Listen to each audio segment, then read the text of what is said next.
Japan, often called the land of the rising sun, gets its poetic name from its position on the far eastern edge of Asia, where it is among the first places to welcome each new dawn. It is famous for its traditions, modern technology, tasty food, pop culture, and natural beauty. Despite its vibrancy and forward momentum, Japan remains one of the world's most resistant nations to the Christian gospel, so much so that it is often called a graveyard for missions in many Christian circles.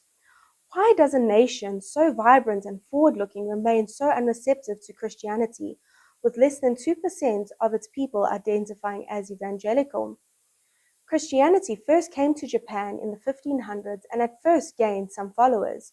But soon, the rulers banded, missionaries were forced out, and believers were punished. Many Christians went underground, hiding their faith through secret prayers and distinguished images. When Japan opened up again in the late 1800s, freedom of religion returned, and some hidden Christians came forward. Others, however, kept a mix of Christianity with their local traditions. Today, only a very small number of elderly believers in rural areas still practice these hidden traditions. With no young people to continue and no clergy to guide them, the community is slowly disappearing. Researchers are now trying to preserve this fragile history before it is lost. Christianity struggles to grow in Japan because the culture values harmony and mixing of religions rather than the one true exclusive faith. Prosperity makes people feel little need for faith. Churches are often small and unfamiliar. Speaking about religion is seen as uncomfortable, and Christians themselves can feel isolated from the wider society. Our contact, a Brazilian missionary with Youth with a Mission in Japan, shares a personal view of these challenges.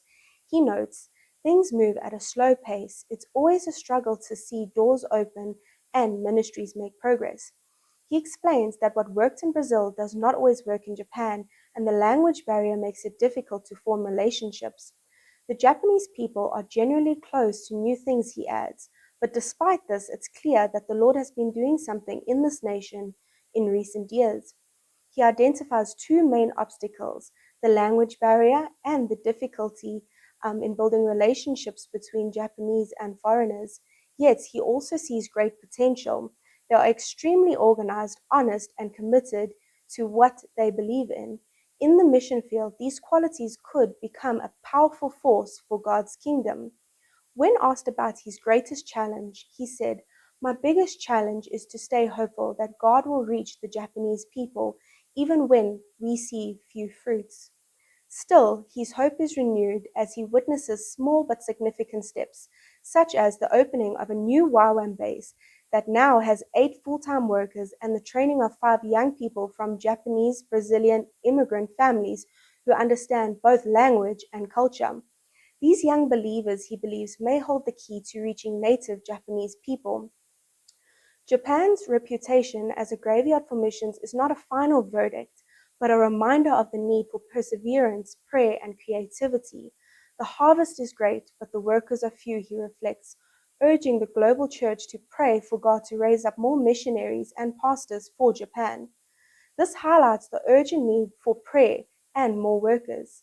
His steadfast commitment reflects a firm trust that even when unseen, God is actively at work in Japan's spiritual landscape, and that breakthroughs are still possible, much like in the book of Esther, where God worked quietly behind the scenes without being mentioned, yet orchestrated a great deliverance.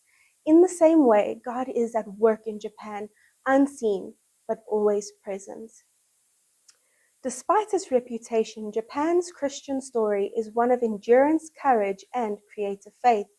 From the perseverance of the hidden Christian to the quiet faithfulness of today's missionaries, the testimony is clear. The gospel is alive, even if it grows slowly. Much like the early church, Japan's revival, when it comes, may arise through committed prayer, relational trust, and faithful presence, not clever strategies or mass campaigns. Though small, the seed remains, and a land famed for progress, there is still room for the unexpected. Please join us in prayer. Pray for openness, that cultural barriers of suspicion, pride, and harmony at all costs would soften, and many Japanese would be open to exploring the message of Christ.